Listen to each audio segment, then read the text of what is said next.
কন্যাগণকে যদি রাসূলুল্লাহর কাছে শিক্ষিত যিনি হয়েছিলেন আল্লাহ নবীর বিবি ফাতেমার সংসারটা যদি দেখায় অবাক হয়ে যাবে। আজ আমাদের অর্থের অভাব নাই, আজ আমাদের থাকার অভাব নাই, গাড়ি বাড়ির অভাব নাই, কিন্তু আমাদের সংসারে সম্মান শান্তি ভালোবাসা না।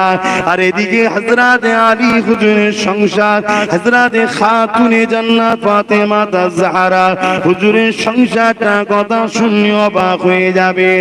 এই যুবকেরা, আল্লাহ নবীর কন্যা ফাতেমা তাজহারা, যে নবী পাক আল্লাহ দোনো জাহানের সুলতান করেছে, সেই নবী আমার নিজের কন্যার বিবাহ দেবে, ছেলে খুঁজতে লেগেছে।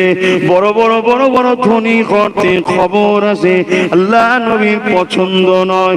নবী পাকের পছন্দ এমন একটা সন্তান যে চরিত্রবান, আদর্শওয়ালা, সভ্যতা, ভদ্র, নম্রত, আদর্শ, সুন্দর চরিত্রওয়ালা স্বামী হবে।